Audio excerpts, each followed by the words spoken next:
Ça, c'est réservé pour les conférences, s'il vous plaît. Alors.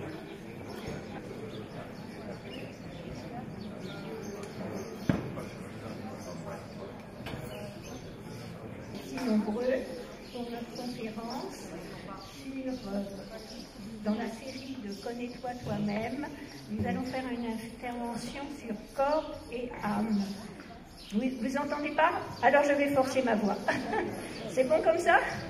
D'accord, alors je recommence. Je vous remercie beaucoup d'être ici si nombreux, avec ce temps un peu maussade, et j'espère que ça restera comme ça pour notre conférence.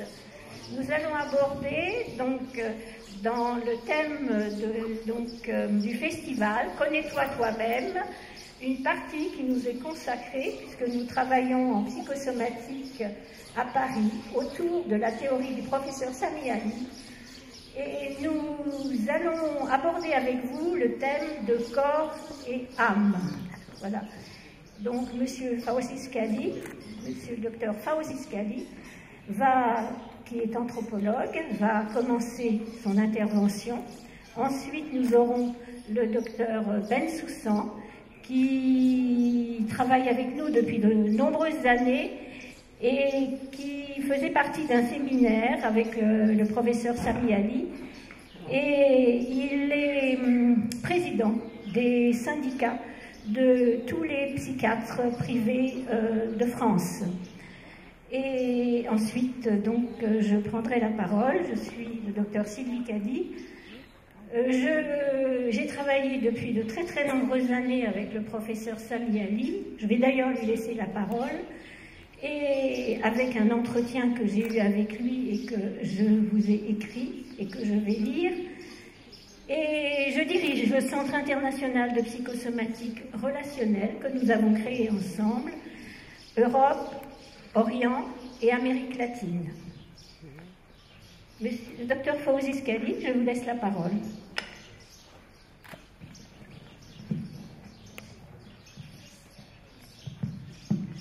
Merci beaucoup, chère Sylvie Cady.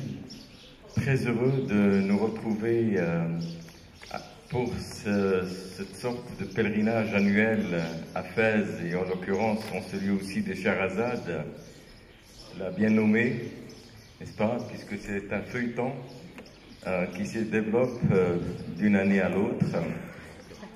Et pour évoquer évidemment des questions fondamentales, mais qui se déclinent sur plusieurs dimensions possibles. Et ce matin, nous allons aborder la question de la connaissance de soi, connais-toi toi-même, qui est l'intitulé du festival. Eh bien, nous allons l'aborder d'un point de vue de la psychosomatique sous les augures et l'inspiration d'une personnalité qui nous a beaucoup marqué, qui est venue ici par le passé. C'était une rencontre essentielle, et qui est Sami Ali. Nous venons de lui rendre un hommage au Sénat français le 16 mars dernier. Et évidemment, nous pensons beaucoup à lui, humainement, spirituellement, et puis son œuvre est présente parmi nous, et en l'occurrence à travers sa principale collaboratrice et continuatrice, qui est le docteur Sylvie Cady. Ce travail va aussi prendre des formes concrètes, et je dois saluer ici la présence parmi nous du professeur Ouazzani et du professeur Rilali de l'université privée de Fès, avec lesquels nous allons signer tout à l'heure une convention de travail, de manière à ce que cet enseignement puisse être porté d'une façon pratique ici à Fès, et puis continuer donc de prospérer. Alors, les espaces de l'imaginaire dans le soufisme et dans l'œuvre de Sami Ali, prendre soin de l'âme, c'est la thématique d'aujourd'hui. Nous allons avoir avec nous deux personnes qui vont évidemment prendre la parole tout à l'heure. Le docteur Bensoussan, qui est une personnalité de premier plan dans cet enseignement porté par l'école de Sami Ali, donc il partagera avec nous un certain nombre de perspectives dans cet enseignement. Et puis nous demanderons aussi à Sir Nick Person, lui-même psychothérapeute à Londres, qui s'occupe beaucoup aussi de la question du cancer. Donc,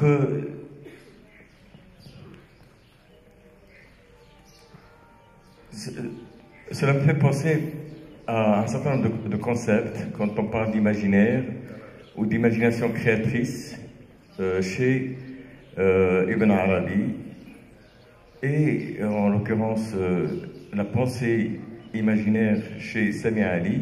Il faudrait peut-être essayer de donner quelques éléments de perception. Alors je ne vais pas, moi, ici, parler d'une façon spécifique sur la question thérapeutique qui est abordée dans l'école de Sami Ali, mais essayer d'évoquer plutôt quelques aspects qui constituent cette constellation de pensée dans laquelle s'est inscrite cette œuvre de Sami Ali, de pensée du soufisme en l'occurrence. Et nous avions avec nous, il doit être quelque part ce matin, Michael Berry, qui a beaucoup travaillé aussi sur ces aspects-là, et qui a traduit du livre de Rumi, le Matnawi, les Listiques, l'histoire suivante, que sans doute un certain nombre d'entre vous connaissent déjà, et un certain nombre de motifs qui reviennent finalement maintenant assez régulièrement, qui est l'histoire où un roi, c'est pratiquement la première histoire dans le Matnawi de Rumi, où un roi a décidé qu'il voulait faire réaliser par des artistes la meilleure œuvre possible. Et donc, il a fait venir des artistes de Chine et des artistes de Grèce, et il les a introduits dans son palais, et il a mis un rideau sur un grand espace du palais, une grande salle, traversée par le milieu par un rideau, et il leur a demandé de faire une fresque artistique, chacun de son côté, de manière à ce qu'ils puissent ensuite comparer en enlevant le rideau. Et bien on verra quelle est l'œuvre la plus belle produite. Il les laisse travailler pendant plusieurs jours. Chacun semble être très occupé. Les Chinois font une œuvre d'une virtuosité incroyable, très sophistiquée, très recherchée. De l'autre côté, les Grecs ne font rien d'autre que de poncer le mur. Ils pensent, ils polissent le mur en permanence et ils travaillent à en faire un miroir. C'est pas le plus resplendissant possible.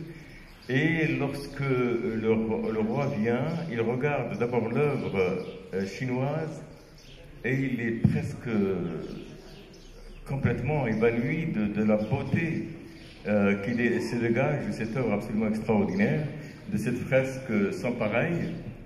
Et il se dit, mais bon, arrivé à ce stade, on ne peut rien faire de plus beau. Et puis finalement, on enlève le rideau et cette belle fresque se réfléchit dans le mur d'en face. Elle le reproduit avec un jaillissement d'une beauté insensée, puisque c'est une beauté qui est dans un autre plan. Elle est, comme le dit Rumi, sans mesure et sans limite, n'est-ce pas? Puisqu'elle se réfléchit comme ça, dans un lieu dont on pourrait dire presque déjà de l'imaginaire. On passe du plan sensible au plan de l'imaginaire. Et si vous voulez, c'est un peu cette question-là qui est tout de suite posée par Rumi dès le départ. C'est finalement, qu'est-ce que c'est que cette pensée de l'imaginaire qui peut véritablement être activée dans notre psyché particulière, puisqu'on le sait aussi, la psyché, c'est aussi le terme grec pour dire le miroir, n'est-ce pas? Et donc, cela me renvoie à une autre histoire qu'on peut mettre aussi en miroir avec celle-ci, qui est celle de la rencontre d'un autre mystique très cher au cœur de Sami Ali, qui est Ibn Arabi, qu'on appelle le grand maître.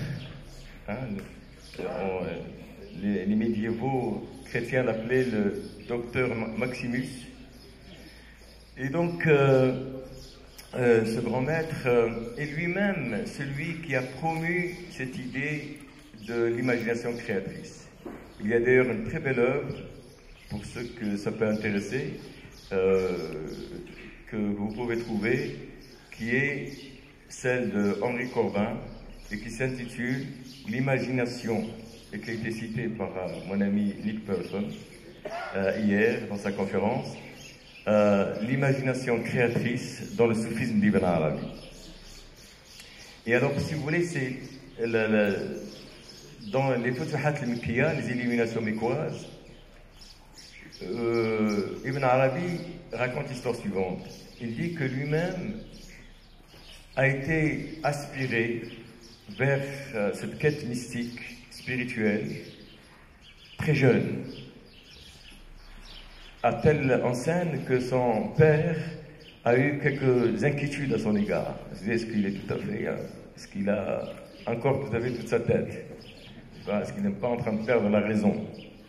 Parce qu'il lui parlait d'un certain nombre de choses qui suscitaient chez lui une certaine appréhension. Et puis alors le père a décidé bien, de le tester, de tester ce jeune préadolescent et de l'envoyer voir depuis Murcie jusqu'à Cordoue, le grand Averroès.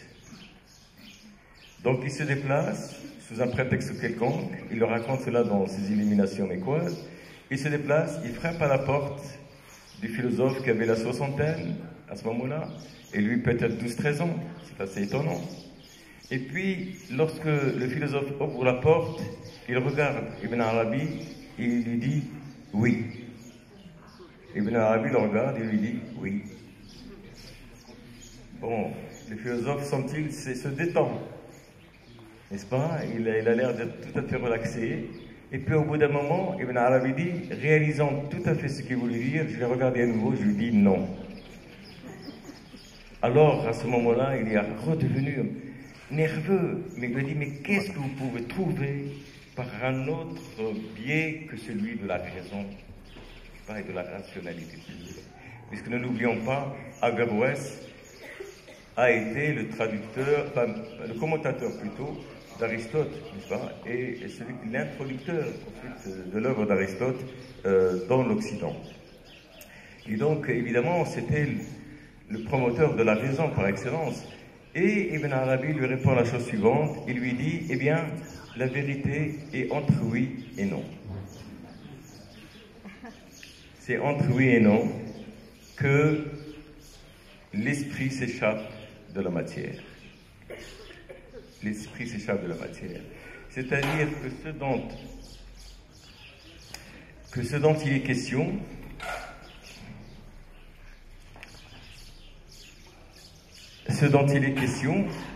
ce n'est pas ni d'être complètement dans la simple rationalité, ni d'être dans l'irrationalité, mais c'est autre chose. C'est autre chose, c'est un autre espace dont il est question. C'est l'ouverture d'un autre espace. Et c'est pour cela, lorsqu'on parle d'imagination créatrice ou de pensée de l'imaginaire, on est dans un autre espace de l'être. Avec sa propre intelligence, sa propre intellection, sa propre capacité de connaissance. Et donc c'est cet espace-là dont il s'agit et qui, justement, même dans nos vies ordinaires, c'est cet espace-là qui est l'espace des rêves, en l'occurrence, l'espace onirique. Enfin, et notre capacité à comprendre, par exemple, ce que les rêves nous disent. et en particulier lorsque nous faisons un travail dans ce sens. Parce qu'il y a plusieurs manières d'activer cette capacité imaginative ou cette intellection et créativité imaginative. Donc c'est un petit peu cela dont il s'agit. Et si vous voulez, à partir de ce moment-là, il faudrait peut-être essayer d'imaginer quelle est la représentation que se fait Ibn Arabi et finalement peut-être aussi, je pense, un certain nombre d'autres approches philosophiques et spirituelles qui nous intéressent ici. C'est que on s'est souvent posé la question de la relation entre le corps et l'esprit. Ça, c'est une question qui a traversé la philosophie, pas depuis toujours. Est-ce que finalement, nous ne sommes qu'un corps avec ses réactions physiques, chimiques, biologiques, génétiques, et qui produit de l'esprit, qui produit de la conscience. Voilà, une sorte de machine. Et que ce que nous soyons en train de faire en ce moment, en allant vers le transhumanisme, c'est simplement revenir à cette vérité de base, n'est-ce pas? Qu'on va finir par produire des machines qui vont produire de l'émotion, produire de la conscience. Et puis finalement, on va leur passer les clés, n'est-ce pas? On va pouvoir prendre notre retraite de notre humanité, n'est-ce pas? Et passer à autre chose, n'est-ce pas? Puisqu'ils sauront tout faire mieux que nous, de toute façon. Hein, si c'est le cas. Donc, il y a cette thèse, si on la porte jusqu'à ses limites les plus grandes, il y a cette thèse-là. Et puis évidemment, il y a peut-être une thèse inverse, un peu certaine forme d'idéalisme, selon laquelle tout est esprit et que le corps n'est que la projection, n'est-ce pas, d'une conscience qui peut prendre des limitations diverses. Or, donc cette question, bon, on va trouver des réponses très différentes, et d'ailleurs dans le livre de Sami Ali, Penser l'unité, on va trouver beaucoup de choses là-dessus, n'est-ce pas?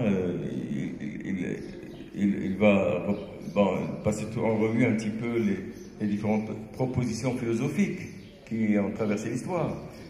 Descartes, Leibniz, n'est-ce pas? Et d'autres encore, Schopenhauer et d'autres encore. Et puis aussi chez les soufis, puisque comme peut-être certains d'entre vous ne le savent pas, c'est que Sami Ali est aussi un grand artiste, et un grand calligraphe, et un grand traducteur aussi de la poésie soufie. Et donc, vous allez le voir, vous allez le découvrir tout à l'heure autour de vous. Ces œuvres sont exposées ici, et nous allons en faire le vernissage. Et donc, c'est de ce fait-là qu'on va retrouver, à côté de tous ces philosophes qu'il va nous présenter, aussi ce qu'il va nous dire de Hallaj, ce qu'il va nous dire de Nifari, ce qu'il va nous dire d'Ibn Arabi et d'autres encore.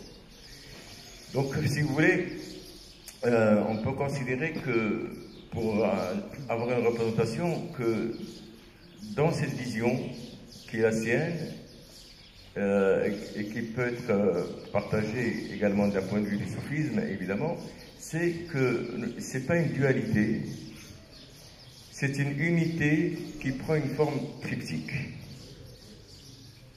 Alors, qu'est-ce que ça veut dire? Ça veut dire qu'on peut considérer que notre structuration anthropologique peut être exprimée sous la forme d'un corps, d'une psyché et d'un esprit.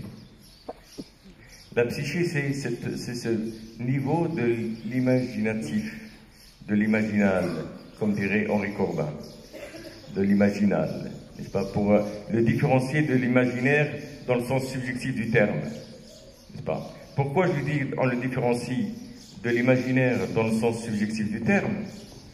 Parce que, si vous voulez, il y a une différence entre le fait de penser à des choses, d'imaginer des choses, et entre le fait, même dans le rêve, que c'est des choses qui nous viennent en-delà de notre volonté, de notre décision consciente. Voilà. C'est des choses qui nous viennent au-delà de notre décision consciente. Ça surgit, ça vient, ça. Alors c'est un peu, on peut dire finalement que même la poésie est une forme d'imagination créatrice. N'est-ce pas? Puisque la belle poésie, c'est celle qui est inspirée, c'est celle qui jaillit. Hein? Et c'est pour cela d'ailleurs qu'il y a une grande relation, une grande intimité entre l'œuvre d'un Schelling, par exemple, dont parle Sami Ali, et puis Novalis, n'est-ce pas, tout le romantisme spirituel allemand, n'est-ce pas, qui a voulu aller vers le fait qu'on ne peut pas tout résoudre à une espèce de raison mécanique, de raison réductrice, n'est-ce pas. Et donc c'est cela qui va être en jeu. Donc le triptyque, et j'en finirai par là, le triptyque, si vous voulez, c'est le corps, la psyché, le miroir et l'esprit. Et alors, si on prend la définition d'Ibn Arabi, la psyché, le miroir, c'est le lieu où les corps se spiritualisent, où les esprits se corporalisent. C'est le domaine de l'élaboration symbolique par excellence. C'est le lieu du lien entre le corps et l'esprit. Et c'est ce lien qui, on l'a compris, est fondamental aussi dans la notion même de psychosomatique relationnelle. Enfin, c'est le lieu du lien, et le lien, c'est aussi ce qui suscite, eh bien, par cette possibilité de se relier à quelque chose qui est au-delà de nous-mêmes, eh bien, ce que les soufis vont appeler le désir, l'ishq, n'est-ce pas, le désir de l'être, le désir d'être. Et je pense que prendre soin de l'âme, c'est lui ouvrir la possibilité, eh bien, de s'accomplir, de faire surgir ce qui en elle va lui permettre, eh bien, de donner du sens à son chemin et d'être relié à son identité la plus profonde, la plus essentielle, celle par laquelle un poète soufi a dit « J'étais entre moi et moi-même, voilé de moi par moi-même, et celui que j'aime vraiment n'a jamais cessé d'être ma source et mon esprit. » Et je vous remercie.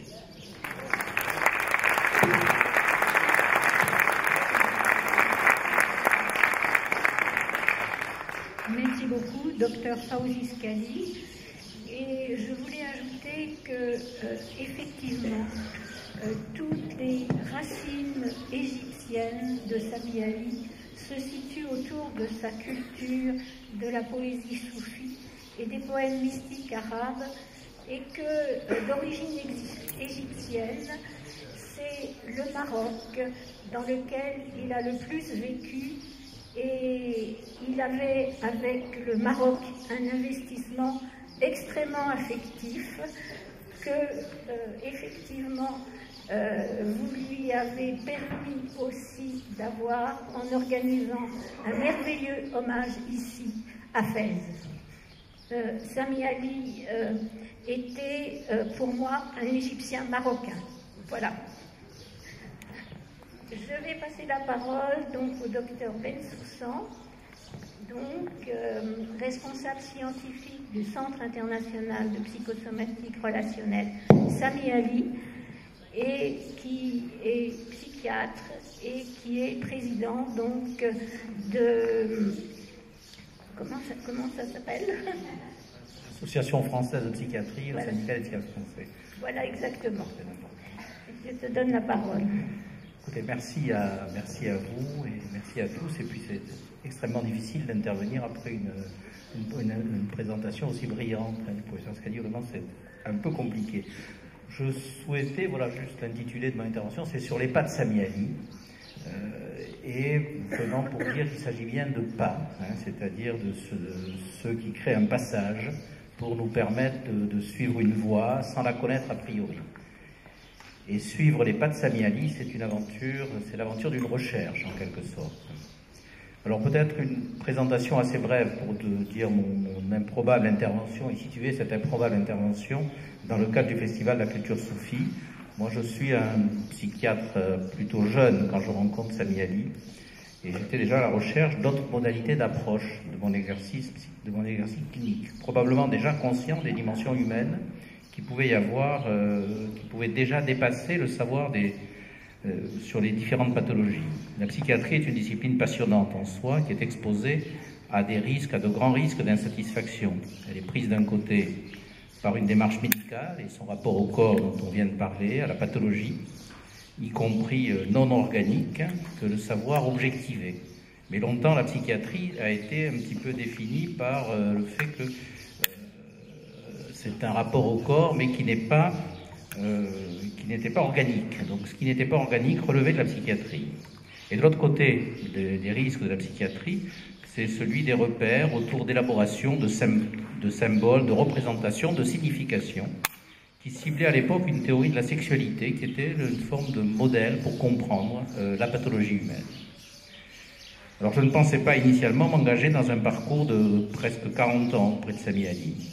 Et ce parcours, finalement, s'est constitué dans un renouvellement continu qui a dépassé ma seule pratique clinique. Et d'ailleurs, ce qui nous réunit aujourd'hui dépasse cette pratique clinique, et c'est un exemple. Sami Ali, voilà, il n'y a pas d'intérêt à reprendre ce parcours-là, seulement pour préciser combien la théorie relationnelle que propose Sami Ali porte une ouverture qui développe rapidement les enjeux de formation, aussi essentiels que soit la formation. Sami Ali donc, a créé avec Sylvie Cady le Centre international de psychosomatique, devenu CIPSR, relationnel avec l'évolution de sa pensée. Il est venu pendant plus de 10 ans enseigner à Toulouse, sur les bords de la Garonne, avec un grand groupe d'élèves qui en sont encore très très reconnaissants de ses interventions. L'apport de Sami Ali se démarquait de la répétition de modèles appris. Il était toujours à motiver pour s'engager dans une démarche de recherche et qui, au-delà de la clinique, dans mon parcours professionnel, a contribué à élaborer des parcours de soins, des organisations de soins, des collaborations professionnelles, donc des dimensions qui sont extrêmement éloignées de la possibilité qu'il nous a donnée de penser l'unité, comme je viens d'en parler.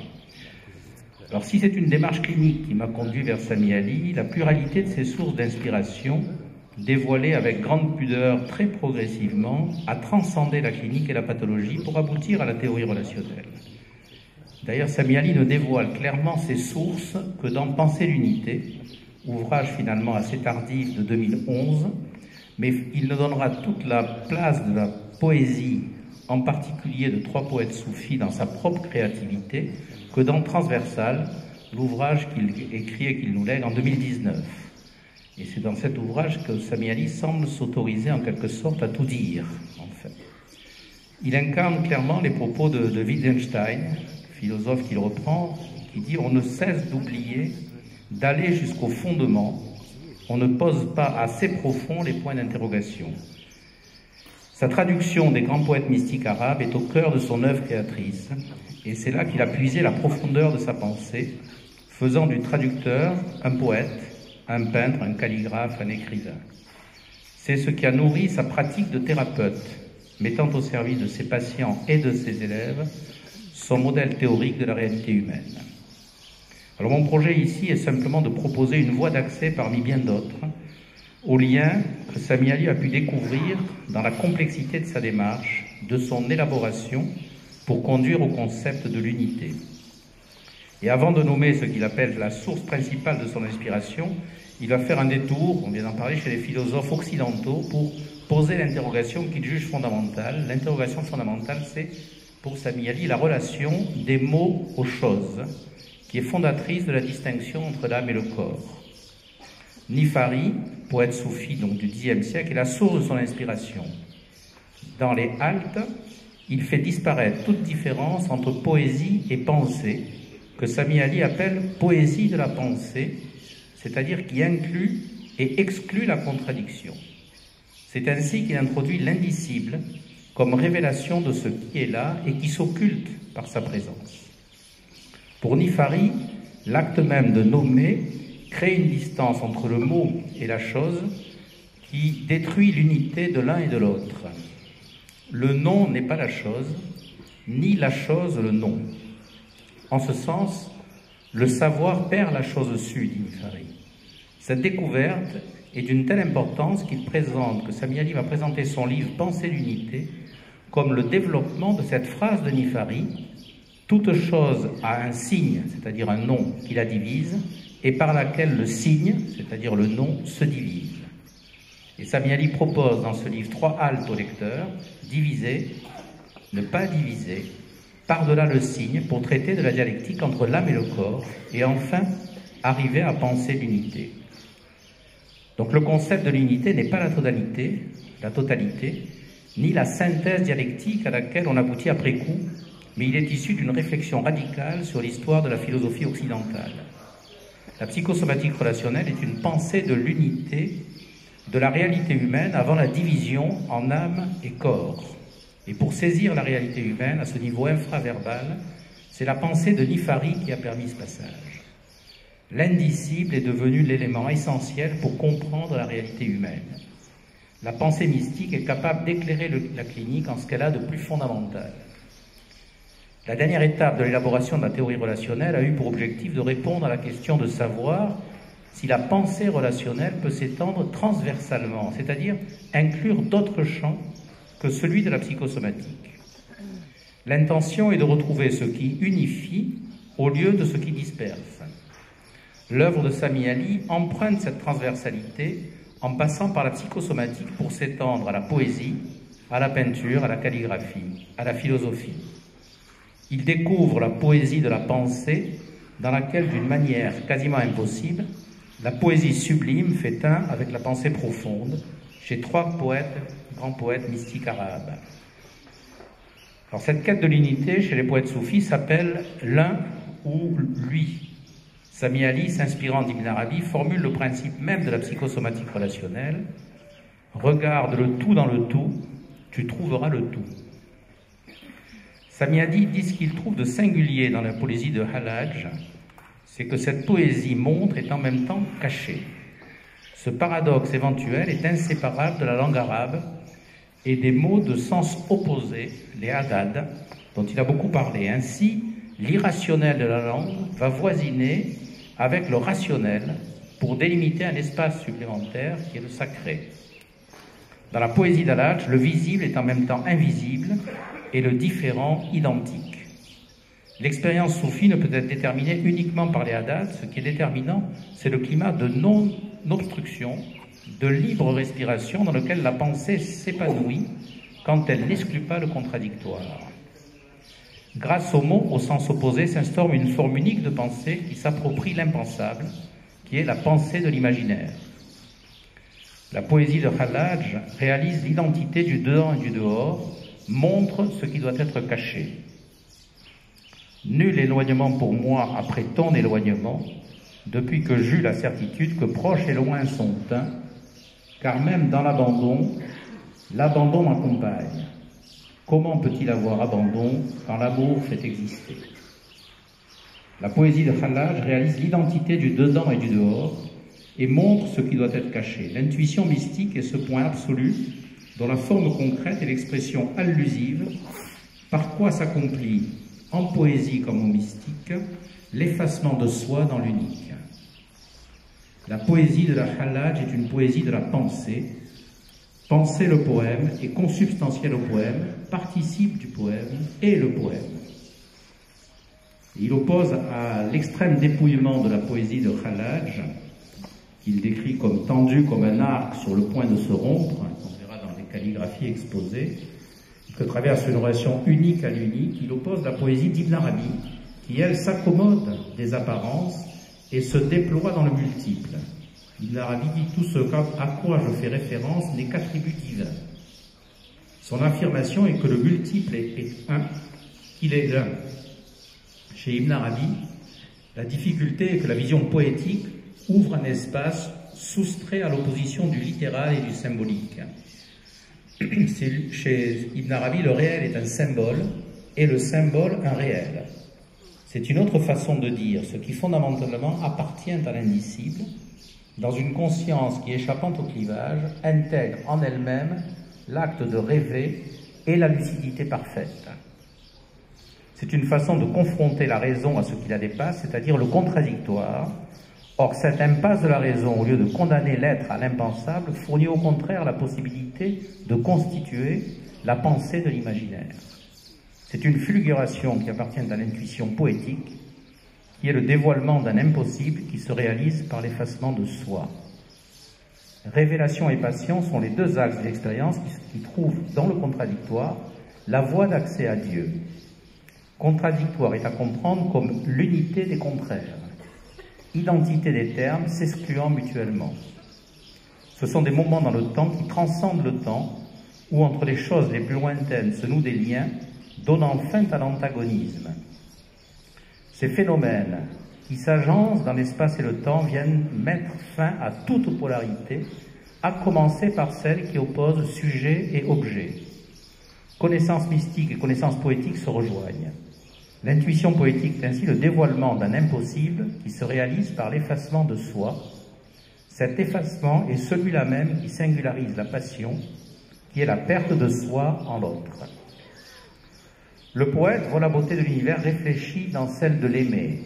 Il dit « Soleil son visage, nuit sa chevelure, merveille d'image du soleil et de la nuit réunie. » Sami Ali analyse là la structuration de l'espace imaginaire qui fonde la relation d'inclusion réciproque, instaurant une identité entre tout et partie, dedans et dehors, près et loin. Toute la poésie d'Ibn Arabi en son ensemble, comme dans ses détails, suppose un tel espace que chaque poème élabore différemment. En ce sens, l'espace imaginaire apparaît comme l'homologue, d'une part des mots au sens opposé, d'autre part de la pensée de l'imaginaire ou de la poésie de la pensée. Cette complexité de l'espace d'inclusion réciproque est reprise dans le commentaire qu'il fait d'un court poème d'Ibn Arabi régi par une structure circulaire. « Je m'étonne de l'amoureux dont les beautés miroitent dans fleurs et jardins. L'homme est inclus dans un paysage qu'en retour il inclut. Particularité qui se retrouve dans la réponse de l'aimé, ce que tu as vu est toi-même dans le miroir d'un homme. Ainsi l'aimée est-elle incluse dans ce qu'elle voit, qui est aussi elle-même. C'est l'exacte reproduction de la première image. Elle s'inclut en elle-même en se voyant dans l'homme comme dans un miroir. C'est un aperçu très partiel de la complexité que révèle Sami Ali de tout ce que la poésie mystique contient. Il commente également l'art du traducteur, la traduction ne pouvant être un exercice formel. Pour lui, la poésie doit être traduite par la poésie. Cela n'implique pas que la métrique arabe soit imitée, mais que libéré de la symétrie du vers régulier rimé, le rythme puisse être rendu par d'autres procédés, dont l'allitération, le rejet. La poésie ne vit que parce qu'elle transmet immédiatement son message, même s'il est de l'ordre de l'indicible. La poésie d'Ibn Arabi accomplit le miracle d'être à la fois visionnaire et visuelle. Rien n'est su de la vie d'errance de Nifari, dont la vie se confond avec celle de son œuvre, qui constitue un des sommets de la littérature mystique de langue arabe pour Sami Ali. Elle est toutefois d'emblée en rupture totale avec l'expérience mystique, même celle des plus grands, créant une œuvre en marge. Pour Sami Ali, tout est transcendance chez Nifari, qui inaugure une poésie de la pensée.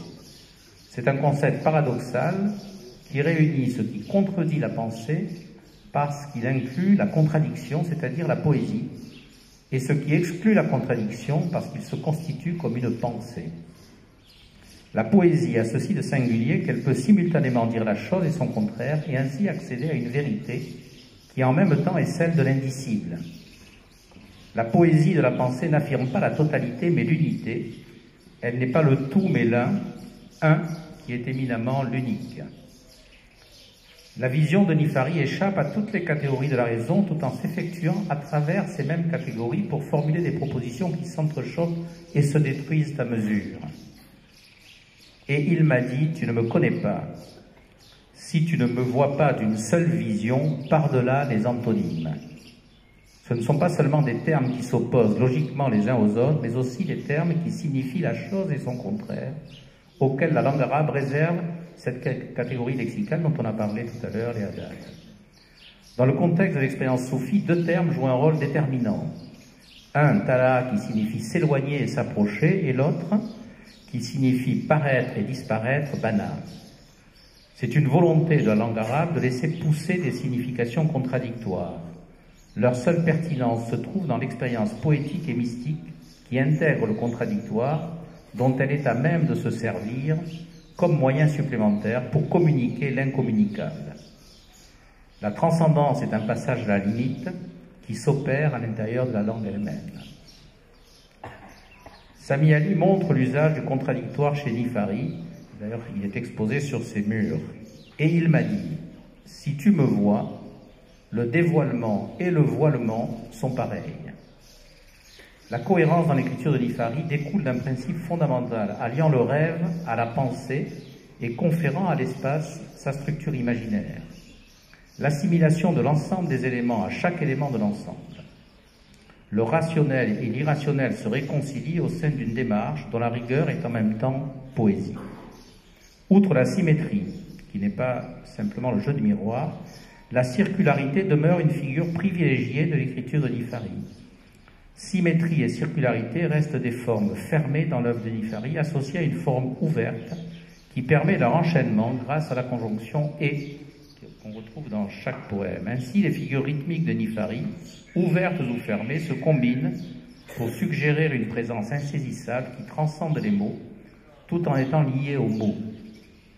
Sami Ali parle d'un point de convergence dans chaque texte de Nifari, où simultanément tout se brouille et se cristallise pour correspondre à deux étapes extrêmes que projette la conscience lorsqu'elle parvient, sans solution de continuité, à réunir dans le même acte le rêve et la parfaite lucidité. Je suis manifeste et tu ne cesses de me voir, je suis dans l'œil de celui qui regarde. La connaissance, c'est aussi absence de connaissance. Je ne suis ni visible pour les yeux, ni connu pour les cœurs. Les mots font sens en perdant leur sens. Et il m'a dit, l'éloignement tu le connais par la proximité, et la proximité tu la connais par l'être. Alors pour pouvoir s'immerger dans la pensée de Sami Ali dans un tel lieu magique ici, où ses calligraphies sont exposées avec ses peintures, est une expérience très particulière qui fait écho également à cette rencontre d'hier soir, cette rencontre musicale pour ceux qui y étaient, et qui a mis en forme un petit peu cette pensée-là, je trouvais, dans un lieu magique, des remparts, avec un échange intime finalement entre les chanteurs et les spectateurs, au point que chacun a fini par devenir l'autre à mesure de l'ouverture de ce festival plein de promesses vraiment et de satisfaction à venir. Merci.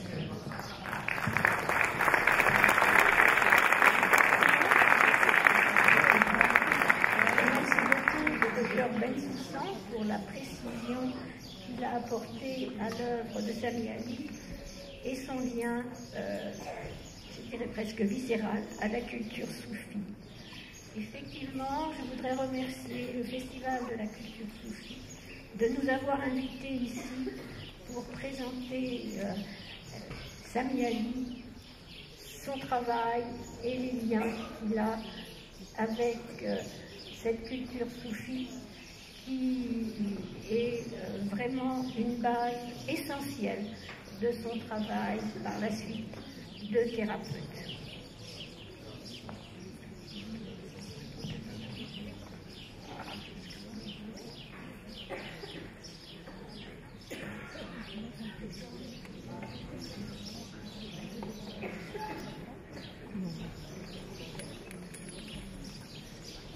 Bien, mes chers amis, maintenant nous allons avoir une conférence de Sylvie Cady, qui maintenant est une personnalité qui nous fait la joie et l'amitié de sa visite chaque année. et qui poursuit, comme je le disais tout à l'heure, l'œuvre de Samia Ali, sa diffusion, son enseignement. Elle est docteure en psychologie clinique et elle est la directrice du Centre international de la psychosomatique relationnelle, dont les centres sont un peu partout dans le monde, et en l'occurrence à Paris. Voilà, chère Sylvie. Bien, merci beaucoup. Alors, je voudrais vous dire quelques mots sur Samia Ali. Samia Ali a fait ses études à l'Université d'Alexandrie, à la fois de philosophie et à la fois il a eu une formation médicale. Puis il est venu en France et il a fait en France la meilleure école qui existe pour nous, c'est-à-dire l'école normale supérieure dans la section philosophie. Il a travaillé en France et puis il est retourné dans son pays et voilà. Et par la suite, il est revenu avec un certain nombre d'intellectuels égyptiens qui ont émigré à l'étranger. Et lui a émigré en France, ce qui fait qu'il a une culture à la fois orientale et occidentale, ce qui est très très intéressant. Je pense très précisément que dans la lignée de Plotin et des thérapeutes d'Alexandrie, toute l'œuvre de Samia Ali se situe autour de cette pensée qui tient compte du corps et de l'âme. Pour nous, il est le nouveau thérapeute d'Alexandrie et toute sa thérapie de la psychosomatique tient compte de ses rapports à l'unité entre l'âme et le corps. J'ai beaucoup réfléchi au niveau de cette conférence et puis j'ai trouvé ça plus respectueux de vous livrer ces propos à propos de la psychosomatique, à propos de la peinture et de son côté artistique, car Samia Ali a toujours été peintre. Il a hésité entre deux professions, celle de thérapeute et celle de peintre, puis finalement il a choisi la thérapie. Et quand il était à Paris, il faisait partie de l'atelier d'André Lotte, qui était un ami de Bonnard, et il a effectivement tourné autour de ces personnages importants dans le domaine artistique. Il a aussi écrit un très très beau livre de poèmes qui s'appelle Présence. Et vous avez aussi Convergence, Transversale, qui est l'ouvrage de sa vie, où il montre très bien ces liens fondamentaux entre la culture soufie et son métier de thérapeute. Donc je lui laisse la parole. Pour moi, le corps et l'âme sont deux concepts et non pas deux réalités qui ont été inventés par l'être humain afin de donner un nom à quelque chose qui nous échappe. En effet, tout système de pensée essaye de donner une réalité à des éléments qui n'existent que dans une relation de réciprocité. L'inconscient non plus n'est pas une réalité en soi, il n'est rien d'autre qu'un mode de fonctionnement, le plus rapprochant possible de l'activité onirique. La réalité originelle, c'est le rêve, et non pas l'inconscient. L'être humain est pourvu de deux consciences, vigile et onirique. Il n'y a pas un au-delà de ça. Il s'agit de deux modalités naturelles de fonctionnement, chacune avec ses propres règles, qui n'ont pas à être expliquées. Voilà ce qu'est l'être humain, pas besoin d'imaginer autre chose, tout est là. Le rêve ne cache rien, il est ce qu'il est, un songe énigmatique devient clair dès que l'on comprend dans quelle situation il a fait son apparition. La connexion entre corps et âme, où le concept d'unité est fondamental pour moi, est évidente et explicite chez les grands mystiques, chez Ibn Arabi, par exemple. L'imagination créatrice revêt cette fonction d'union entre réalité et imagination. Nous sommes le rêve de Dieu. Mais comment tirer parti de cet héritage? Dans ma pratique de psychothérapeute, c'est justement ce que j'ai tenté de faire en me demandant ce que l'Orient, et le monde arabe notamment, pouvaient apporter à la vision et au traitement de la psyché. Dans ma vision de la psychosomatique et ma pratique clinique, ce qui caractérise ma démarche est le lien fondamental de la pensée de l'unité, corps et âme, qui découle de cette racine et de cet héritage de pensée. Même du point de vue linguistique, la poésie mystique d'Al-Hallaj, par exemple, nous révèle la recherche de l'unité comme disparition de soi dans l'autre. Dieu ne peut être affirmé parce que l'affirmer, c'est le nier. Cela nous ramène également à Kant et à l'indicibilité du nous-mêmes. Pour Hallaj, la prière elle-même est blasphème et la religion est négation de Dieu. Donc, l'amour de Dieu est une impossibilité, une distance, une déchirure, une lacération. Quand il dit « je suis le vrai », il veut dire que je n'existe plus en dehors de Dieu. Et le vrai est vrai, parce que je disparais dans le vrai. Il s'agit d'une expérience absolument unique dans l'histoire de la mystique. Il est impossible de proclamer « Dieu existe ». On ne peut le dire que par des paradoxes, un état de débordement, la parole de la déraison, la parole extatique. Hallaj est la plénitude de l'indicible. Quant à moi, je me ressens partie intégrante de la culture soufie, mais aussi de celle occidentale. Et c'est la première fois que j'explique comment la pensée orientale de mes origines fécondes coexiste avec ma profession de thérapeute exerçant en Occident, à Paris, et mon activité artistique. Ma relation avec l'islam est essentiellement de l'ordre de l'esthétique, à travers la langue arabe, la poésie, la calligraphie, l'art et la musique. Là où partout prédomine la beauté et où le sacré peut avoir sa place. Aussi, mes liens avec la poésie soufie, portée par la quête de la beauté en tant que puissance transfiguratrice suprême, doit être mis en parallèle avec mon profond attachement à Al-Mahari, que j'ai traduit en français dans Chant de la nuit extrême, édition verticale, et aussi Al-Mahari, une poésie du temps, et que je considère comme le plus grand poète arabe de tous les temps.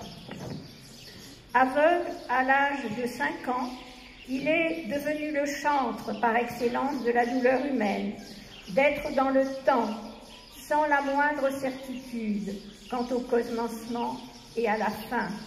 Ceci pour intégrer dans la même expérience la lumière et l'obscurité, en relativisant toute interprétation unilatérale de ma pensée qui le tirerait du côté de la mystique, en partant de ma langue maternelle, l'arabe.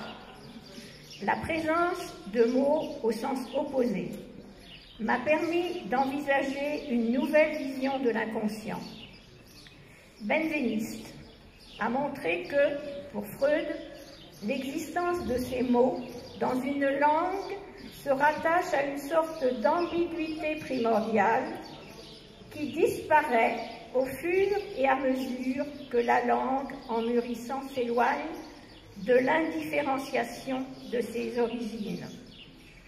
Il s'agirait donc d'un signe d'immaturité, une position, bien entendu, tout à fait eurocentriste. En fait, les mots au sens opposé permettent une vision mystique du réel Et nous en trouvons d'ailleurs de très nombreux exemples dans le Coran. À travers cette particularité, l'on accède à une réalité pouvant être pensée autrement que suivant le modèle rationnel occidental. Certes, une communication rationnelle ne peut employer ces mots au sens opposé, mais la poésie et l'art, oui. L'inconscient aussi les utilise, et non pas parce qu'il s'agit d'une manière infantile et primitive de s'exprimer. Ce qui est intéressant, c'est que le terme arabe qui désigne les mots au sens opposé, haddad, est lui-même, à son tour, un mot au sens opposé qui signifie égal et contraire. Lorsque j'ai entrepris mon activité de thérapeute en Égypte, je me suis rendu compte que les concepts de la psychanalyse freudienne sur lesquels je m'étais formée n'étaient pas applicables tels quels dans ce contexte culturel. Par exemple, je suis convaincue qu'il y ait un lien essentiel, direct, entre la langue utilisée en cours de thérapie et la transmission des affects. Le langage fait partie du corps et mon engagement thérapeutique en travaillant avec des patients égyptiens employait des canaux de communication totalement différents de ceux que j'utilise à Paris. Lorsque je m'exprime en français avec des sujets européens, j'ai même constaté que mon timbre de voix change.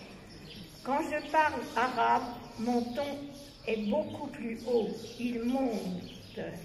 Moi, je dirais que le rythme, surtout, de son langage est complètement différent.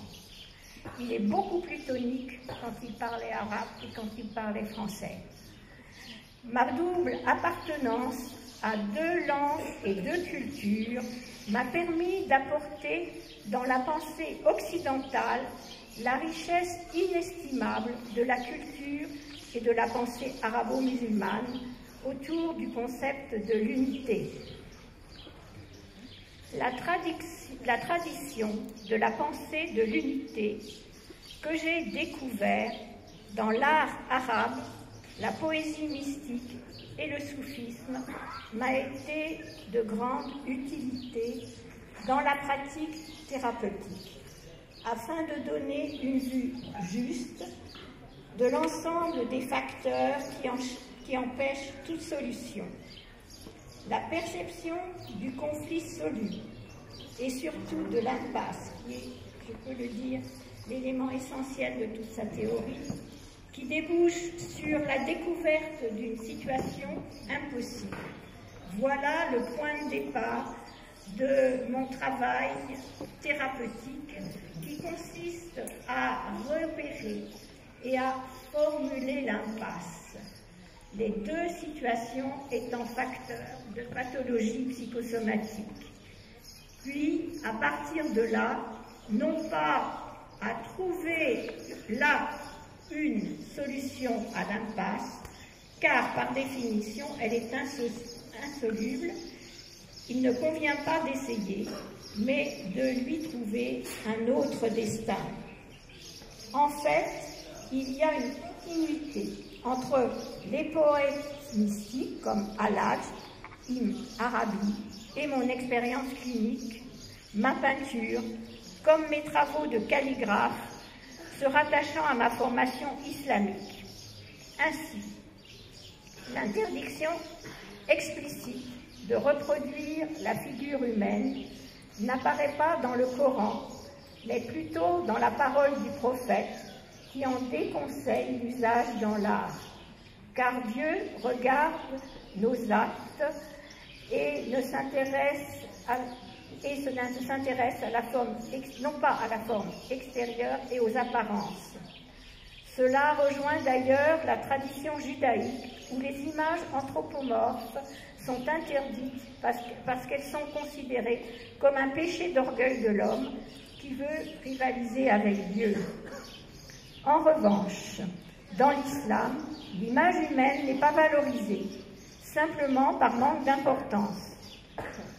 L'art arabe est cérébral, abstrait. Il développe une vision architecturale, géométrique de la réalité. Ce que l'on prend pour des éléments décoratifs sont en fait des figures ayant une signification métaphysique. Les lignes, les points, les cercles, vous verrez d'ailleurs des tableaux de lui où il représente les cercles. Toutes ces figures géométriques tentent à représenter une autre réalité. La langue arabe elle-même est abstraite. Par exemple, elle ne possède pas le verbe être. Nous ne disons pas le ciel est bleu, mais bleu le ciel. De même, d'une manière générale, l'arabe se passe de ponctuation, ce qui se fait mentalement en fonction du sens de la phrase. Nous faisons confiance à la compréhension. En fait, le mot en arabe est plus synthétique que l'image qu'il entend exprimer. Et la calligraphie est liée au mot, qui a plus de valeur que l'image, parce que le mot lui-même est image à travers le son qu'il crée. Dans le Coran, l'archange Gabriel enjoint au prophète, qui était analphabète, lit. Cet ordre est donc en même temps paradoxal et miraculeux. Le Coran commence par ce paradoxe. Ensuite, le verset se poursuit ainsi. « Lis ton Seigneur, étant le très généreux, qui enseigna à l'homme par le calame. » Le Coran est donc un texte qui se lit, et le geste de lire existe avant même de savoir ce qu'il y a à lire. La calligraphie est donc lecture du mot, comme le Coran est le livre de l'acte de la lecture, de la beauté du mot. Chaque fois qu'on lit le Coran, on retrouve la parole de Dieu, on revient à la première révélation. Mais il faut rester dans l'impossible et dans la relation avec le sacré qui se trouve au-delà de la raison. La meilleure façon d'être en résonance avec le Coran, c'est de l'entendre réciter. On est pris dans un rythme grandiose et viscéral. On est bercé, transporté et bouleversé, même si les mots prononcés sont pour nous incompréhensibles. L'auditeur est placé dans la même position paradoxale de Mahomet qui reçoit l'ordre de lire. Nous sommes en présence d'une communication qui dépasse la compréhension rationnelle. Au fond, quelque chose d'analogue se produit dans le travail thérapeutique. Le patient est mis vis-à-vis de ses problématiques internes, incompréhensibles, dans une position psychique semblable à celle de Mahomet. Lorsque l'archange Gabriel lui dit « lis », il lui ordonne d'accepter de rester en communication avec soi, en suivant des voies paradoxales qui ne sont pas celles de la raison. Et le thérapeute aussi est un analphabète dans la lecture de l'âme jusqu'à ce que produise l'alchimie de la relation et qu'il puisse commencer à lire. La compréhension de soi-même, en effet, représente une sorte de révélation, une dimension sacrée dans la relation thérapeutique sans laquelle il est impossible d'aider les autres. Un des grands mystères de la vie est la capacité humaine de transformation de soi, qui va au-delà du simple changement. En synthèse, en revenant à la pensée de l'unité, il y a une continuité donc entre les poèmes mystiques que j'ai traduits et mon expérience clinique et ma manière de pratiquer l'art, notamment à travers la calligraphie arabe. Le texte arabe du Coran m'a révélé l'existence d'une forme sans contenu, un livre à lire où seul compte l'acte de la lecture, non pas son contenu. Tel est, pour moi, le geste de la calligraphie. L'art permet le contact avec une vision vierge de la réalité, un retour à l'originel, une pure résurgence qui est énigme, comme dit Hölderlin. Dans mon travail d'artiste, je tends à dépasser la scission précocement introduite dans le monde arabe entre calligraphie et peinture, en m'inspirant de l'art archaïque dans lequel ces deux formes d'expression se confondaient. C'est de la peinture au temps de l'ancienne Égypte dont je parle, où les hiéroglyphes étaient au centre de l'expression artistique qui, du début à la fin, reste art solaire et sacré, l'art du renouveau. De fait, dans le monothéisme originel d'Akhenaton, la lumière permet des états dans lesquels on peut percevoir l'union totale du corps et de l'âme, des moments ayant pour centre la lumière, source de vie.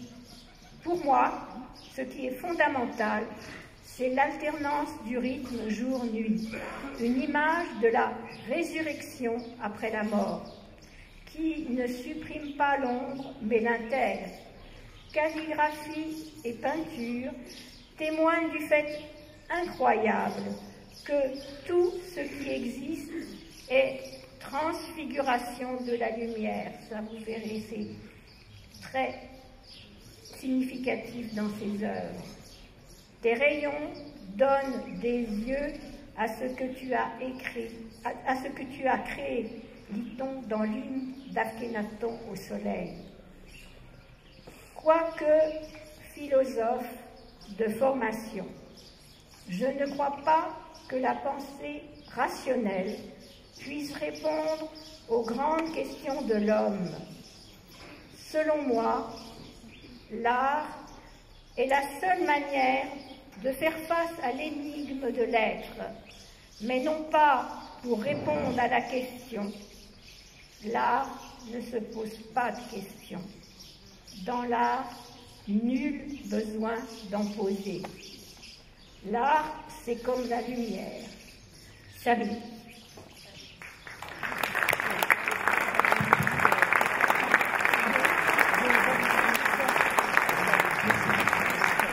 Merci beaucoup Sylvie Cady.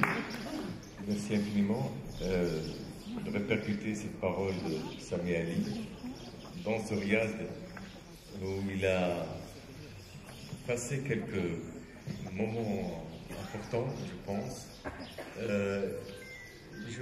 Puisque tu parlais de cela, et puis je vais faire un aveu. Tout à l'heure, je pense qu'on aura un petit moment poétique avec Sophia Hadi qui nous a fait cette présentation hier, poétique lors du concert de la soirée. Sophia est là et nous la saluons. Marhaba, Sophia, merci d'être là. Et puis, juste avant, on va donner la parole à notre ami Sir Nick Person. Je ne sais pas si tout le monde parle anglais. C'est toujours compliqué de traduire. On va essayer quand même rapidement. Et puis, je n'ai pas résisté à la tentation de rattraper au vol Séni Camara qui était en train de sortir à l'instant. Et je lui ai dit si après notre présentation, elle pouvait juste voilà, nous faire quelques sonorités avec la...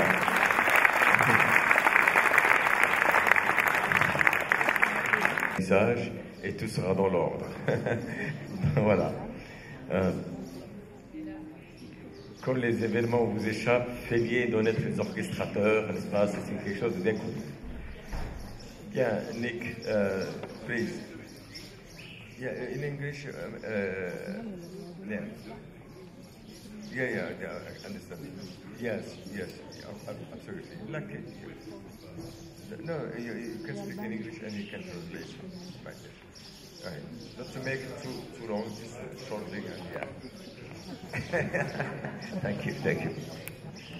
Thank you, Rick. Please, go ahead. And make some presentation for yourself, what you are doing in London. Yes.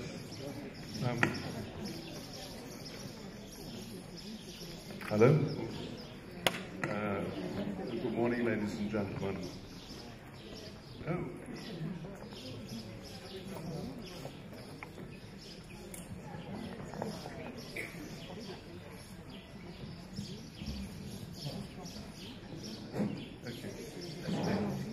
That's fine. Good morning, ladies and gentlemen. I have very little to offer you except my experience. J'ai très peu à vous proposer, à part mon expérience personnelle. I'm not a scholar. Je ne suis pas un académique. I am a Christian Englishman who, in the middle of his life, found that something was missing. Je suis un Anglais chrétien qui, à la moitié de sa vie, a réalisé que quelque chose lui manquait. And I want to try to explain to you why this precious tradition of Sufism was so important to a Christian English psychotherapist.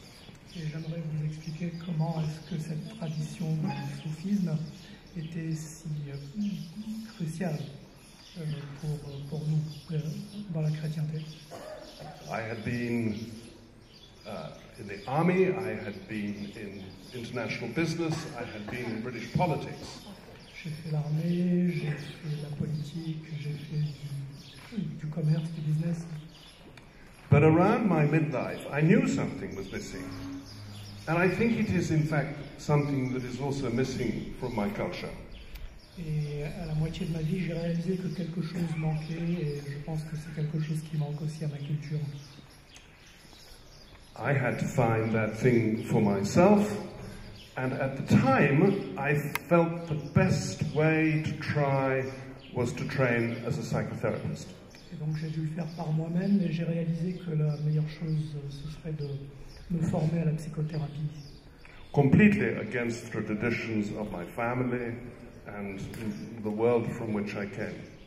Totalement à l'opposé des traditions de ma famille et du monde duquel je viens. But I had become interested in psychology.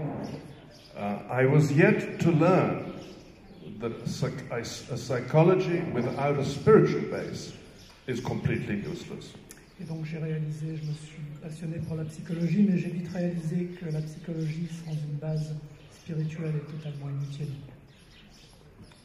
The Sufi tradition of Islam found me by accident, really. I was very lucky to meet Fazi Skali through my connection with His Royal Highness the King of England, now the King of England. He was then Prince Charles. Et donc j'ai trouvé le soufisme vraiment par hasard, grâce à ma connexion avec Fawzi Skali et puis à ma connexion avec Son Altesse Royale, le roi Charles.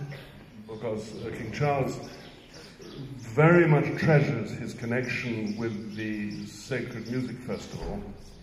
Parce que le roi Charles vraiment est très connecté avec le festival de la musique sacrée.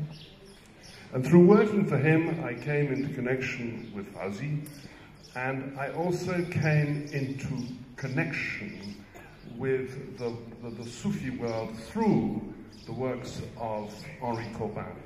Et donc c'est grâce à ce travail de Son Altesse Royale et du travail avec Fawzi Skali que je me suis connecté avec la tradition soufie et avec le travail d'Henri Corbin. It is really no exaggeration to say that that connection with that world completely changed my life.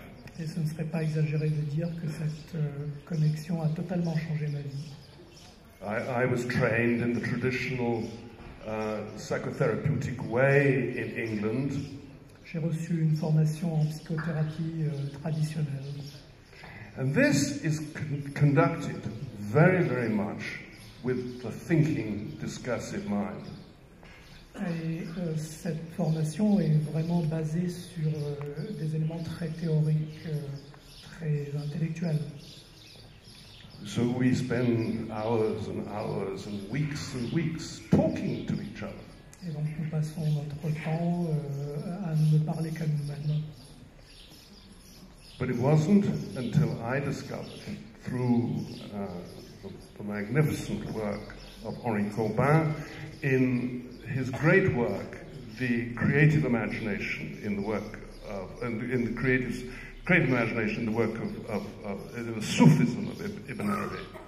Et donc c'est vraiment lorsque j'ai découvert les travaux d'Henri Corbin et les travaux d'Ibn Arabi que j'ai vraiment... That I realized that there was a whole world that could only be entered by the sacred imagination. Et c'est là que j'ai réalisé qu'il y avait tout un monde qui ne pouvait être accédé que par l'imagination sacrée. And I came to see that this was an entry into the human heart. Et j'ai réalisé que c'était vraiment le passage, le portail d'entrée vers le cœur humain. And that in one sense, my own culture had placed tremendous emphasis on the thinking capacity of human beings and had in the process, partly, maybe completely, abandoned the human heart. Et donc ma culture s'est complètement concentrée sur l'aspect intellectuel tout en laissant de côté le cœur humain. And so it changed the way I worked as a psychotherapist completely. Et ça a complètement changé ma pratique professionnelle en tant que psychothérapeute. I became much less interested in words. I became far more interested in the images that the human heart produces. Et donc je me suis totalement désintéressé de tous les mots et je me suis plutôt intéressé aux images du cœur humain. Because my work is not as a priest, it is as a practical psychotherapist. I just simply work with what my suffering clients produce. Et donc je ne suis pas prêtre, mais je suis simplement intéressé par l'aspect pratique, tangible que je vois parmi mes patients. So, for example, if you suffer from cancer, what happens if you contemplate the cancer with the creative imagination? Et donc dans le cas du cancer, par exemple, lorsqu'on observe le cancer, qu'est-ce qui se passe? Qu'est-ce que cette imagination créative nous dit? The answer is something very extraordinary, because we are immediately in touch with the intelligence in the whole body. Et donc la réponse est totalement extraordinaire parce que là nous nous connectons directement avec l'intelligence du corps. And it has its own story to tell us. Et c'est une autre histoire qui se révèle. I work for doctors in London. J'ai travaillé avec des docteurs à Londres. And I think they are quite surprised that this way of working is so extraordinary, because the idea of the Alam al-Mithral. Et donc ils sont totalement surpris parce que cette idée même de monde intermédiaire, A concrete spiritual universe that can be entered by the imagination. Un univers spirituel concret, tangible, qui peut être accédé par la création imaginale. Limits the power of the thinking mind and invokes the power of the heart. Remet à sa place l'intellect et permet un accès au cœur. I was always very, very moved by the poem by Ibn Arabi. Et j'ai toujours été très ému par le poème d'Ibn Arabi. I have made my heart capable of all things. J'ai rendu mon cœur capable de toutes choses. A pasture for gazelle, Un champ pour les gazelles, a monastery for Christian monks, un monastère pour les prêtres chrétiens, a place for the Kaaba, un endroit pour la Kaaba and the scrolls of the Torah. et les manuscrits de la Torah. My religion is the religion of love, Ma religion, c'est la religion de l'amour. and where its steed will carry me, Et là où elle m'amènera, there will I follow. c'est là que j'irai.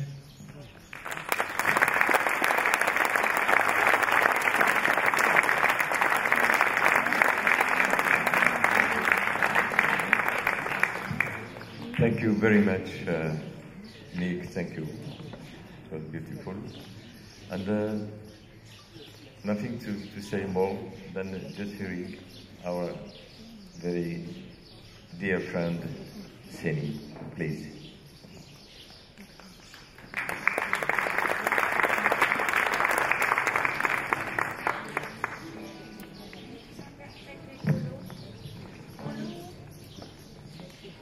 Je vais vous interpréter Bolo. Bolo en Wolof veut dire tout simplement l'unité.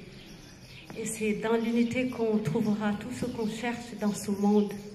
Et il y a tellement de belles choses dans ce monde. Et il faut les partager, il faut profiter des belles choses. Voilà.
s'appelait Sophia Hadi, qui va nous offrir quelques poésies pour conclure cette merveilleuse matinée.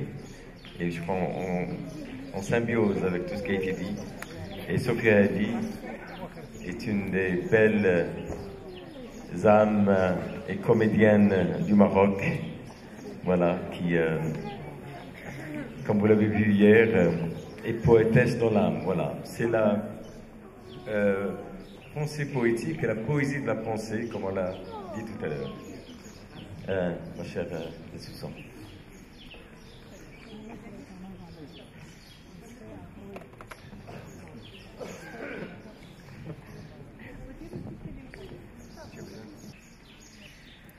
الله ربي للهدى يهديني، الله ربي للهدى يهديني، وهو الذي من فضله تكويني. قد جئت للدنيا لطاعة ذاته، أدعوه دوما أن يكون يقيني، وإليه أخشع قانتا متمثلا، فعبادة الرحمن أصل الدين. وإليه أخشع قانتا متمثلا، فعبادة الرحمن أصل الدين. C'est un poème maintenant de Ibn Arabi. Je vais pouvoir lire en français et en arabe. Donc, contemple le trône. انظر إلى العرش على مائه، سفينة تجري بأسمائه، وعجب له من مركب دائر قد أودع الخلق بأحشائه، يسبح في بحر بلا ساحل في حندس الغيب وظلمائه، وموجه أحوال عشاقه، وريحه أنفاس أبنائه. فلو تراه بالورى سائرا من ألف الخط إلى يائه، ويرجع العود على بدئه ولا نهايات لإبدائه، يكور الصبح على ليله وصبحه يفنى بإمسائه. فانظر إلى الحكمة سيارة في وسط الفلك وأرجائه، ومن أتى يرغب في شأنه يقعد في الدنيا بسيسائه، حتى يرى في نفسه فلكه وصنعة الله بإنشائه.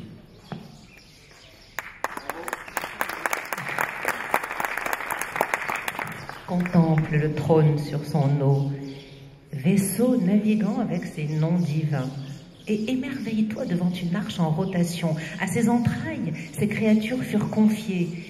Elles voguent sur une mer sans rivage dans les opaques ténèbres du mystère. Les vicissitudes de ses amants ardents forment ces vagues, et ces vents sont les souffles de ses enfants. Si tu la voyais emportant l'humanité de l'Alif jusqu'au Ya, dans un recommencement perpétuel, sa création ne connaît pas de fin. Il enroule l'aube sur sa nuit et son aube se dissout dans son crépuscule et contemple sa sagesse. Sa sagesse en mouvement au centre de l'univers et dans tous ses recoins. Quiconque vient convoiter son œuvre se jette de tout son corps sur les richesses du monde jusqu'à ce qu'il perçoive l'univers en lui-même et l'art divin dans son invention.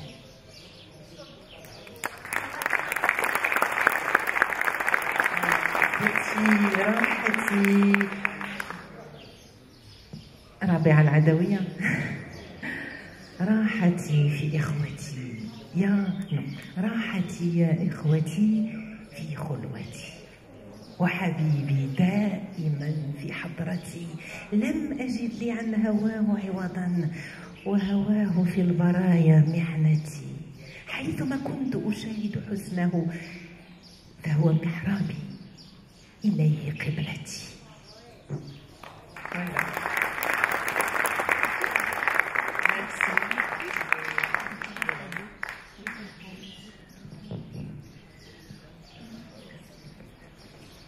On va encore garder quelques sonorités musicales, puisqu'on dit qu'Abdelkader Reis est par là. Ben voilà. C'est Abdelkader. On va refaire le concert d'hier soir. Dans le détail.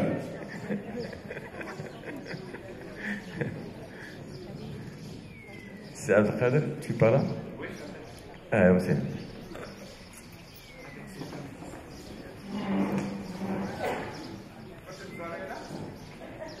Du monde, n'est-ce pas, à la fois marocain et international. Donc on a quand même, on s'est jeté à l'eau. C'était pas rationnel, mais ça a fonctionné. Et je voulais aussi vous dire que pour ce soir, par contre, apparemment la même grâce n'a pas fonctionné ailleurs, puisque nous avons des musiciens qui ont été bloqués.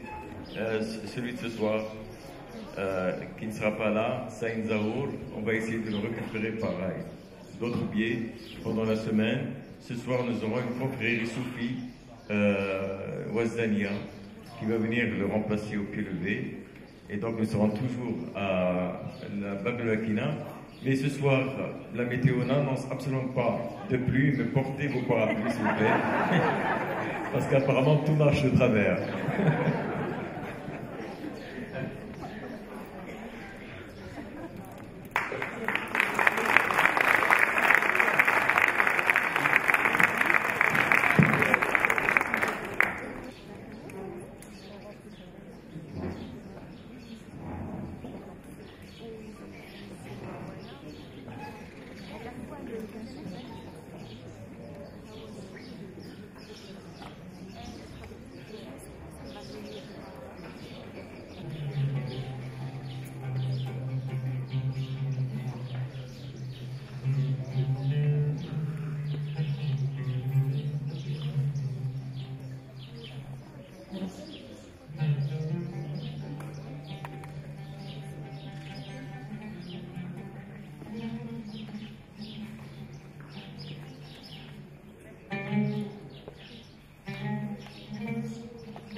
وارحم بمضى هواك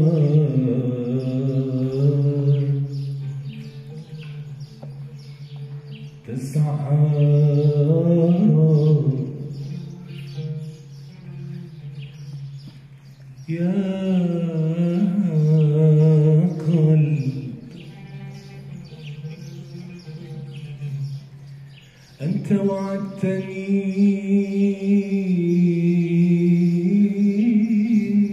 في حبهم صبرا أنت ضيق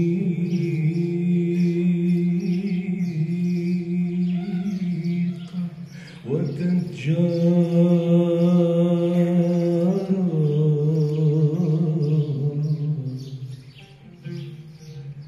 سالبت ليلى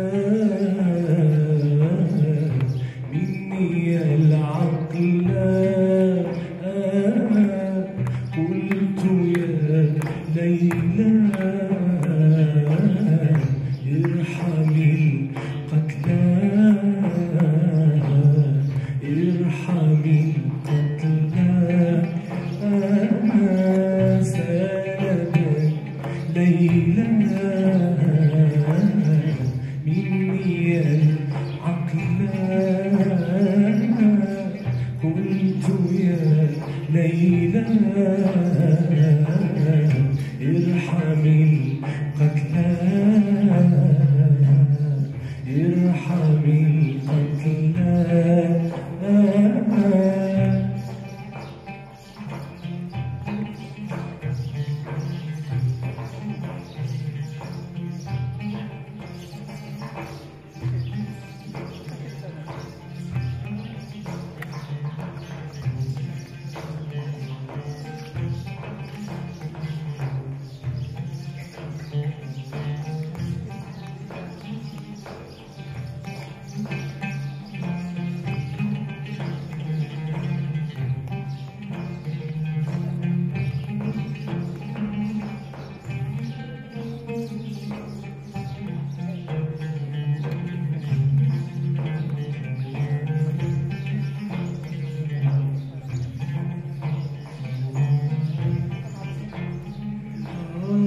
أيها العاشق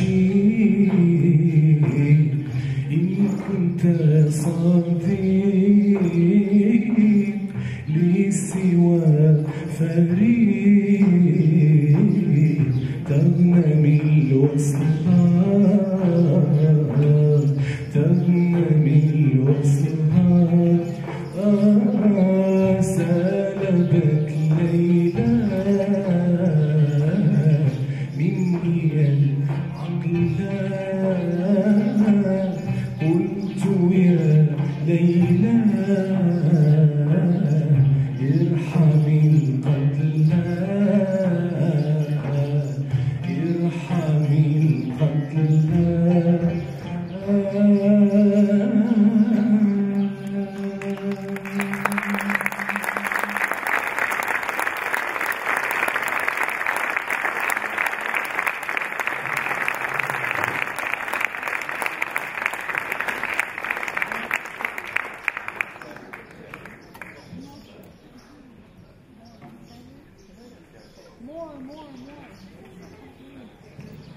Vous voulez qu'on passe la journée là, comme ça?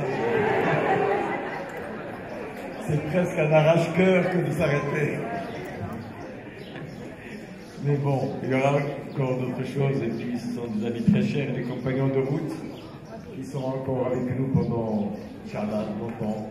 S'il vous plaît, encore un petit moment d'attention. Je voudrais appeler ici, parce que comme nous l'avons dit tout à l'heure, nous n'oublions pas les aspects pratiques. Et d'ailleurs, c'est l'esprit de cette matinée, parce qu'on relie ce qui est quand même quelque chose d'important et finalement qui appartient à une forme de créativité essentielle et nécessaire, c'est de relier ce que nous évoquons ici, la pensée poétique, la pensée imaginaire, la spiritualité, aussi à la thérapie, aux soins thérapeutiques, dans ce qu'il a parfois de plus concret, de plus lié à la souffrance, voilà, aux difficultés humaines qui sont les nôtres. N'est-ce pas, on n'est pas tout le temps en train de planer n'est-ce pas, dans les cieux, le ciel est lié à la terre. Et voilà, et nous sommes dans un lien, et le lien est cette pensée de l'imaginaire.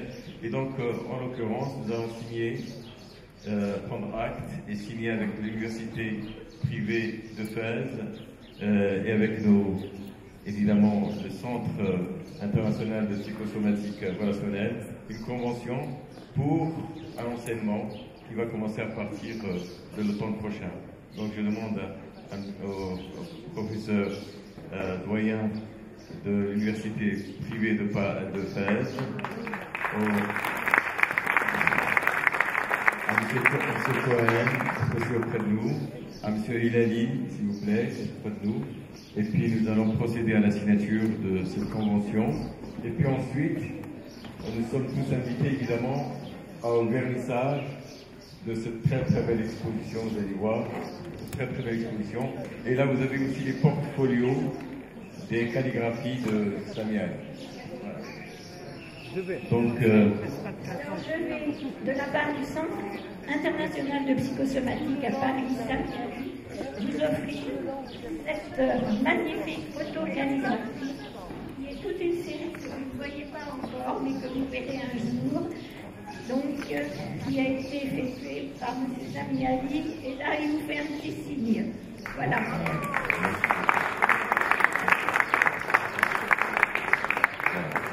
Ben, je reçois en votre nom à tous. Merci beaucoup. Merci beaucoup. Merci. Merci infiniment. Merci beaucoup. Donc, nous allons signer Madame Kadi, M. Bensoussan, est avec nous. Et puis, donc le...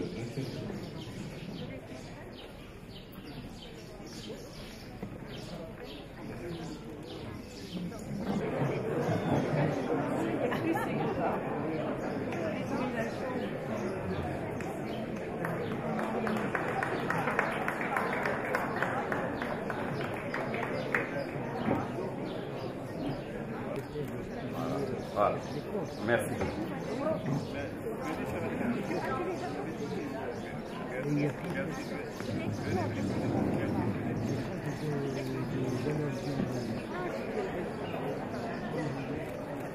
Voilà. Merci beaucoup.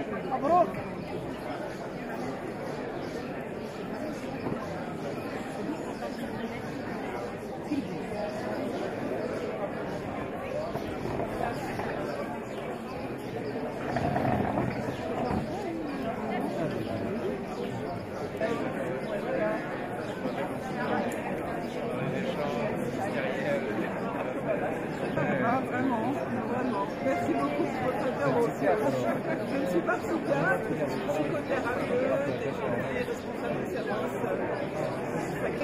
D'origine égyptienne, qui avait une fibre affective très importante au Maroc, et j'ai toujours pensé que c'était un Égyptien marocain. D'autant plus que c'est le dernier livre qu'il publie au Maroc. Il s'agit de Transversal, qui est un petit peu son testament, à la fois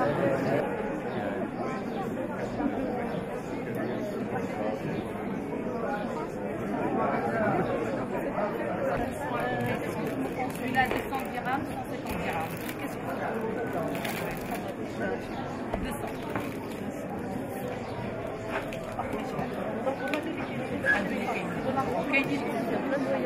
Voilà. Pas négatif. L'endroit est agréable.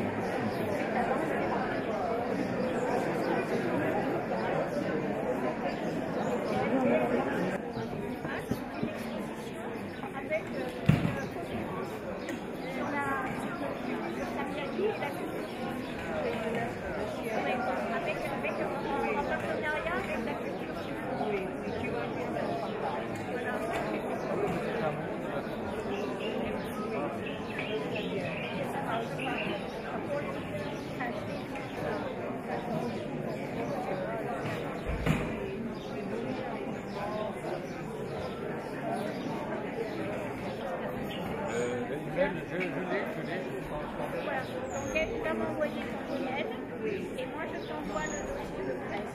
Ok?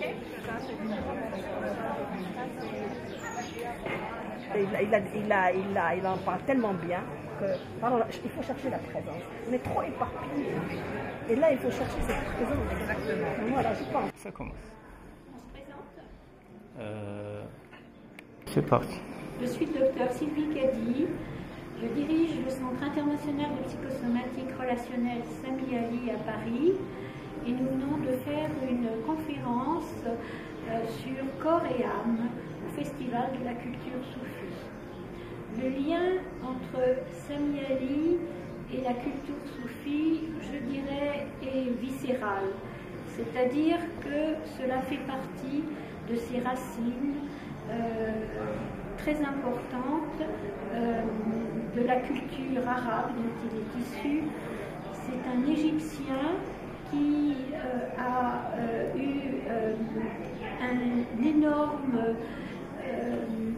une énorme affection pour le Maroc et où il est venu régulièrement pour se ressourcer dans la culture arabe, et il a découvert ici à Fès le Festival de la culture soufie qui lui a fait un hommage absolument extraordinaire au Palais Sherazade, et c'est le lieu où régulièrement nous faisons une exposition de ses œuvres. Aujourd'hui, c'est des peintures, et par la suite, il y aura un film sur Sami Ali l'Indicible et des photocalligraphies et des photos d'ombre et d'écriture des pierres aussi, qui sera une autre exposition. Le professeur Sami Ali a créé donc la psychosomatique relationnelle et la philosophie, puisqu'il est philosophe de formation, tout en ayant fait des études médicales, a été un élément essentiel, fondamental dans les bases, je dirais, de sa culture de psychosomatique.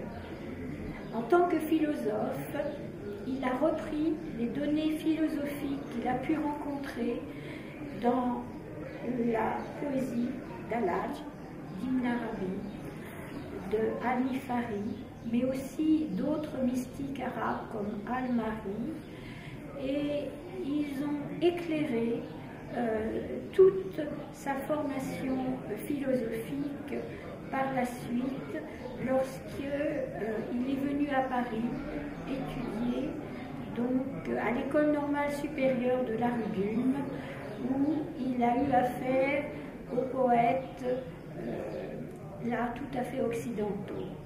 Le lien qu'il a fait entre sa recherche dans le domaine de la philosophie chez ces poètes soufis et ce qu'il a pu retrouver chez les philosophes occidentaux ont créé les bases de sa théorie relationnelle de la psychosomatique. Des domaines comme l'unité, la relation, le lien unitaire entre le corps et l'âme ont été des notions essentielles de sa théorie, sans oublier aussi le contexte du conflit et de l'impasse relationnelle qui sont facteurs du processus de pathologie psychosomatique. Je vais laisser la parole au docteur Ben Soussan, psychiatre, responsable scientifique du Centre international de psychosomatique relationnelle Sami Ali, et qui va aller plus profondément dans cette théorie de Sami. Merci Sylvie, oui, plus profondément je ne sais pas, mais ce qui est assez extraordinaire finalement, c'est de pouvoir et de prendre conscience